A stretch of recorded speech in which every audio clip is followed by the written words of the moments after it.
வணக்கம் and welcome to tax facts and finance. நான் உங்கள் வர்ஷா. நம்ம லாஸ்ட் வீடியோவில் மியூச்சுவல் ஃபண்ட்ஸ் பற்றியும் அதோட இண்டஸ்ட்ரி எப்படி ஆப்ரேட் ஆகுதுங்கிற பற்றியும் எப்படி இன்வெஸ்ட் பண்ணலாங்கிறத பற்றியும் எஸ்ஐபி பற்றியும் பேசினோம். இப்போ இந்த வீடியோவில் பாக்கி வேற என்ன ஸ்ட்ராட்டஜிஸ் இருக்கு அப்படிங்கறத பார்க்கலாம். குழந்தைங்களுக்கு சொத்து சுகம் சேர்க்கறத விட முக்கியம் நல்ல அறிவும் ஆற்றலும் கொடுக்கறது தான். 4 to 14 years kidsக்கான ஸ்கில் டெவலப்மெண்ட் ப்ரோக்ராம் தான் Brainobrain, always one step ahead. இன்னைக்கு நம்ம பார்க்க போறது ரெண்டு மெயின் ஸ்ட்ராட்டஜிஸ். ஒன்று எஸ்டபிள்யூபி, அதாவது சிஸ்டமேட்டிக் வித்ட்ராயல் பிளான். ரெண்டாவது எஸ்டிபி, அதாவது சிஸ்டமேட்டிக் டிரான்ஸ்ஃபர் பிளான்.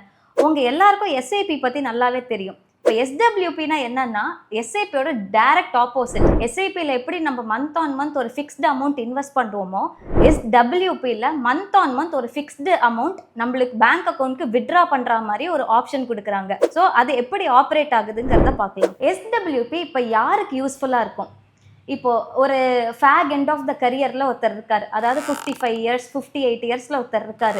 அவருக்கு இதுக்கப்புறம் பென்ஷன் வராது, மந்த் ஆன் மந்த், அதாவது அவருக்கு இன்கம் வராது. அப்படிங்கிற பட்சத்தில் அதுக்கு ஒரு பெஸ்ட் ரீப்ளேஸ்மெண்ட்டாக சிஸ்டமேட்டிக் வித்ட்ராயல் பிளான் இருக்கும். ஸோ இப்போ ஒருத்தர் 55 இயர்ஸில் அவர் எஸ்ஐபி மூலமாகவோ இல்லைனா லம்சம் மூலமாகவோ சேர்த்து வச்சு ஒரு 50 lakhs இருக்குது. இப்போ அவர் வந்து பிஸ்னஸ்லேருந்து விலகி வராரு, ஆர்எல்ஸ் அவருக்கு வந்து இப்போ ரிட்டையர் ஆக போகிறாரு, பென்ஷன் வராது. அப்படிங்கிற பட்சத்தில் எஸ்டபிள்யூபி ஒரு நல்ல ரோல் ப்ளே பண்ணும். எப்படின்னா, இப்போ நம்மளுக்கு ரிட்டையர் ஆனதுக்கப்புறம் நம்மளுக்கு இன்கம் தான் வராதே தவிர்த்து நம்மளோட எக்ஸ்பென்சஸ் ரெக்கரிங்காக இருந்துகிட்டே தான் இருக்கும். ஸோ அந்த ரெக்கரிங் எக்ஸ்பென்சஸை மீட் அவுட் பண்ணுறதுக்கு ரெக்கரிங்கான ஒரு இன்கம் வருது தான் எஸ்டபிள்யூபி. எஸ்டபிள்யூபியில் ரெண்டு இம்பார்ட்டண்ட்டான கான்செப்ட் இருக்குது. ஒன்று வாட் இஸ் நம்ம வித்ட்ராயல் ரேட்டுன்ட்டு ஒன்று, இன்னொன்று க்ரோத் ரேட்டு அப்படின்ட்டு ஒன்று. அதான் க்ரோத் ரேட்னா நம்ம போர்ட்ஃபோலியோ எவ்வளோ பர்சன்டேஜ் க்ரோ ஆகுது. அதாவது நீங்கள் ஒரு மியூச்சுவல் ஃபண்டில் இன்வெஸ்ட் பண்ணுறீங்க, அந்த மியூச்சுவல் ஃபண்ட் எவ்வளோ பர்சன்ட் க்ரோ ஆகுது அப்படிங்கிறது தான் அந்த க்ரோத் ரேட். வித்ட்ராயல் ரேட்டுங்கிறது எனக்கு மந்த் ஆன் மந்த் எனக்கு 40,000 வேணும், எனக்கு எக்ஸ்பென்சஸ் இருக்குது, ஸோ எனக்கு மந்த் ஆன் மந்த் 40,000 வேணும். அதாவது 50 lakhsல 40,000 பர் மந்த் எனக்கு வந்து ஒரு 15 வருஷத்துக்கு வேணும் அப்படின்னா அந்த வித்ட்ராயல் ரேட் எவ்வளோ அப்படிங்கிறத கால்குலேட் பண்ணி ரெண்டும் கம்பேர் பண்ணி பார்க்கணும். நம்ம நார்மலாக செபி கைட்லைன்ஸ் பிரகாரம் அந்த க்ரோத் ரேட்டை விட வித்ட்ராயல் ரேட் கம்மியாக இருக்கணும். ஸோ அதனால அவங்க செட் பண்ண பெஞ்ச்மார்க் ரேட் வந்து 8%.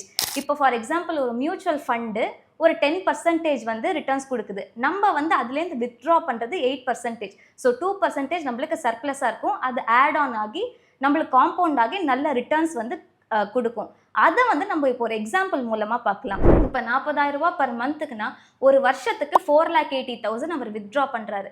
ஸோ அவரோட வித்ட்ராயல் அந்த ரேட்டு பார்த்தீங்கன்னா 9.6% வருது. வேறஸ் அவரோட மியூச்சுவல் ஃபண்ட் நல்லா பர்ஃபார்ம் பண்ணி 10% அவருக்கு ரிட்டர்ன் கொடுக்குது. நம்ம முன்னாடி சொல்கிற மாதிரி அந்த க்ரோத் ரேட்டை விட நம்ம வித்ட்ராயல் ரேட் கம்மியாக இருக்கணும், அப்போ தான் நம்மளுக்கு பெனிஃபிஷியல். ஸோ இப்போ அவரோட இன்வெஸ்ட்மெண்ட் அமௌண்ட் வந்து 50 lakhs, அவர் மந்த்லி வித்ட்ராயல் இஸ் 40,000, டியூரேஷன் வந்து ஒரு 15 இயர்ஸாக வச்சுக்கலாம். அண்ட் அதோட ரேட் ஆஃப் ரிட்டர்ன் இஸ் 10%. இப்போது இதில் டோட்டலாக அவருக்கு வந்த ப்ராஃபிட் பார்த்தானா 70,21,392.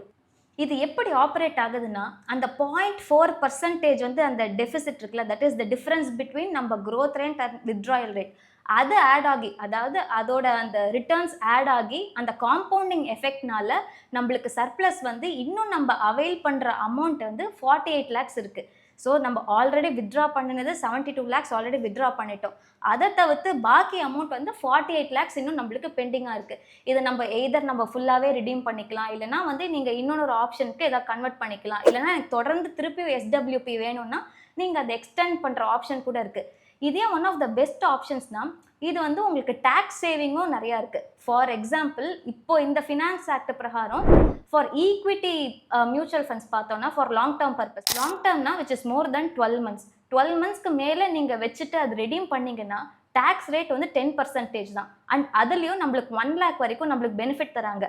ஸோ இப்போ நீங்கள் ஃபார் எக்ஸாம்பிள் வேறு ஏதாவது ஆப்ஷன்ஸ் நீங்கள் ஆல்டர்னேட்டிவ்ஸ் பார்க்குறீங்க, இப்போ வீடு நாங்கள் வீடு நம்ம வாங்கிட்டு அது ரெண்ட்டு போடுறீங்க அப்படின்னா அதுலேருந்து வர ரெண்டல் ஈல்டு உங்களுக்கு 2% 3% தான் இருக்கும். அண்ட் அதுக்கு மேலே நீங்கள் அகெயின் டேக்ஸ் பே பண்ணி ஆகணும். இப்போ உங்கள் டேக்ஸ் ப்ராக்கெட் 30% இருந்ததுன்னா நீங்கள் அதுக்கு எக்ஸ்ட்ரா டேக்ஸ் பே பண்ணி ஆகணும்.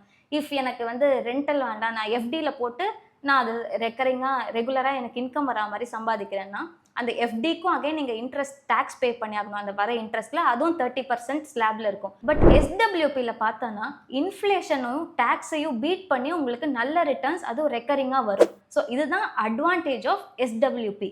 அண்ட் நெக்ஸ்ட் ஆல்டர்னேட்டிவ் பார்த்தோம்னா எஸ்டிபி, அதாவது சிஸ்டமேட்டிக் ட்ரான்ஸ்ஃபர் பிளான். நீங்கள் நேம்லேயே கெஸ் பண்ணியிருப்பீங்க.